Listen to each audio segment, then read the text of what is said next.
जय श्री कृष्ण मित्रों, हमारे YouTube चैनल पर आपका स्वागत है। आज कार्तिक महात्म्य में हम गोवर्धन पूजा के विषय इस वीडियो को लेकर आए हैं। इसमें आपको शुभ मुहूर्त, पूजा विधान एवं कथा आपको बताई जाएगी, जो इस प्रकार है।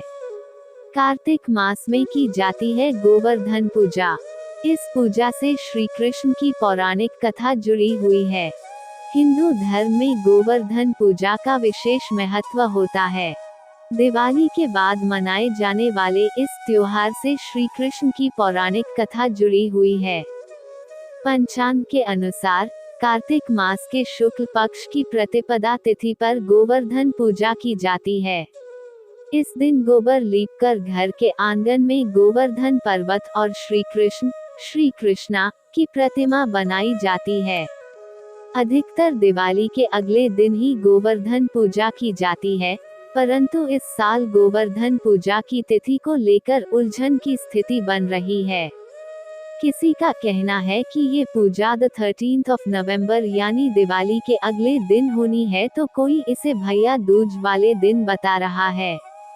ऐसे में इस साल 13 नवंबर या फिर 14 नवंबर के दिन गोवर्धन पूजा की जाएगी। गोवर्धन पूजा किस दिन की जाएगी? गोवर्धन पूजा डेट 2023।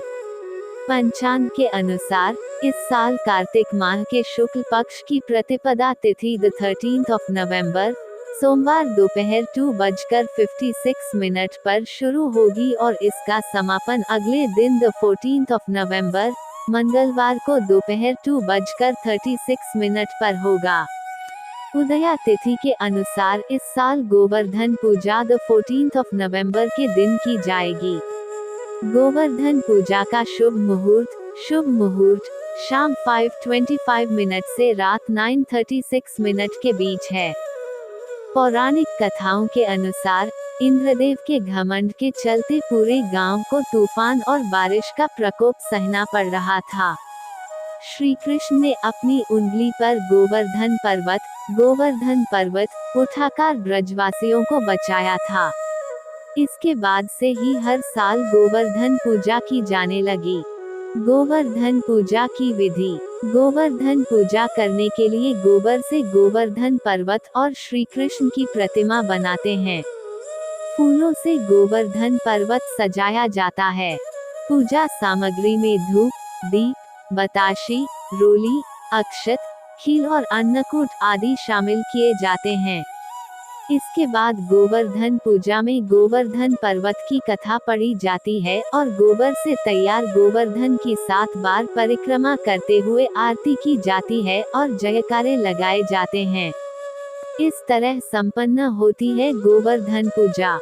इस दिन प्रातः काल शरीर पर तेल मलकर स्नान करने का प्राचीन परंपरा है।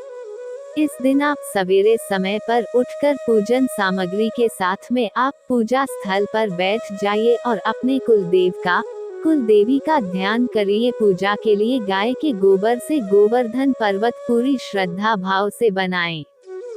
इसे लेटे हुए पुरुष की आकृति में बनाया जाता है। प्रतीक रूप से गोवर्धन रूप में आप बनाकर फूल, पत्ती, टहनियों एवं गाय की आकृतियों से सजाया जाता है। गोवर्धन की आकृति बनाकर उनके मध्य में भगवान श्री कृष्ण की मूर्ति रखी जाती है। नाभि के स्थान पर एक कटोरी जितना गड्ढा बना लिया जाता है और वहां एक कटोरी व मिट्टी का दीपक रखा जाता है। फिर इसमें दूध, दही, गंगाजल, मधु और बतासे इत्यादि डालकर पूजा की जाती है और फिर इसे प्रसाद के रूप में बांटा जाता है। गोवर्धन पूजा के दौरान एक मंत्र का जाप करना चाहिए। कुछ स्थानों पर गोवर्धन पूजा के साथ ही गायों को स्नान कराने की, उन्हें सिंदूर इत्यादि पुष्प मालाओं से सजाए जाने की परंपरा भी है। इस दिन गाय का पूजन भी किया जाता है, तो यदि आप गाय को स्नान कराकर उसे सजा सकते हैं या उसका श्रृंगार कर सकते हैं, तो कोशिश करिए कि गाय का श्रृंगार करें और उसके सिंग पर घी लगाए गुड़ खिलाएं। गाय की पूजा के बाद में एक मंत्र का उच्चारण किया जाता है, जिससे लक्ष्मी जी प्रसन्न होती हैं और आपके घर में कभी धन की कमी नहीं रहती है। फल, मिठाई इत्यादि आप पूजा के दौरान गोवर्धन में अर्पित करिए। गन्ना चढ़ाई है और एक कटोरी दही नाभि स्थान में डालकर झरनी में से छिड़कते हैं। गोवर्धन जो बनाया जाता है गोबर का, उसमें दही डालकर उसको झरनी से छानिए और फिर गोवर्धन के गीत गाते हुए गोवर्धन की 7 बार परिक्रमा की जाती है। परिक्रमा के समय एक व्यक्ति हाथ में जल का लोटा व दूसरा व्यक्ति अन्न यानी कि जौ लेकर चलते हैं और जल वाला व्यक्ति जल की धारा को धरती पर गिराते हुआ चलता है और दूसरा अन्न यानी कि जौ बोते हुए परिक्रमा पूरी करते हैं। गोवर्धन पूजा के संबंध में एक लोकगाथा प्रचलित है। कथा ये है कि देवराज इंद्र को अभिमान हो गया था। इंद्र का अभिमान चूर करने हेतु भगवान श्री कृष्ण, जो स्वयं लीलाधारी श्री हरि विष्णु के अवतार हैं, ने एक लीला रची। प्रभु की इस लीला में यूं हुआ कि एक दिन उन्होंने देखा कि सभी ब्रिजवासी उत्तम पकवान बना रहे हैं और किसी पूजा की तैयारी में जुटे। श्री कृष्ण ने बड़े भोलेपन से मैया यशोदा से प्रश्न किया, मैया ये आप लोग किनकी पूजा की तैयारी कर रहे हैं? कृष्ण की बातें सुनकर मैया बोली, लल्ला हम देवराज इंद्र की पूजा के लिए अन्नकूट की तैयारी कर रहे हैं। मैया के ऐसा कहने पर श्री कृष्ण बोले, मैया हम इंद्र की पूजा क्यों करते हैं? मैया ने कहा, वह वर्षा करते हैं जिससे अन्न की उपज होती है, उनसे हमारी गायों को चारा मिलता है। भगवान श्री कृष्ण बोले, हमें तो गोवर्धन पर्वत की पूजा करनी चाहिए क्योंकि हमारी गायें वहीं चरती हैं। इस दृष्टि से गोवर्धन पर्वत ही पूजनीय है और इंद्र तो कभी दर्शन भी नहीं देते व पूजा न करने पर क्रोधित भी होते हैं, अतः ऐसे अहंकारी की पूजा नहीं करनी चाहिए। लीलाधारी की लीला और माया से सभी ने इंद्र के स्थान पर गोवर्धन पर्वत की पूजा की। देवराज इंद्र ने इसे अपना अपमान समझा और मूसलाधार वर्षा आरंभ कर दी। प्रलय के समान वर्षा देखकर सभी ब्रिजवासी भगवान कृष्ण को कोसने लगे कि सब इनका कहाँ मानने से हुआ है। तब मुरलीधर ने मुरली कमर में डाली और अपनी कनिष्ठा उंगली पर पूरा गोवर्धन पर्वत उठा लिया और सभी ब्रिजवासियों को उसमें अपने गाय और समेत शरण लेने के लिए बुलाया। इंद्र कृष्ण की यह लीला देखकर और क्रोधित हुए फलत वर्षा और तेज हो गई। इंद्र का मान मर्दन के लिए तब श्री कृष्ण ने सुदर्शन चक्र से कहा कि आप पर्वत के ऊपर रहकर वर्षा की गति को नियंत्रित करें और शेषनाग से कहा आप मेड़ बनाकर पानी को पर्वत की ओर आने से रोकें।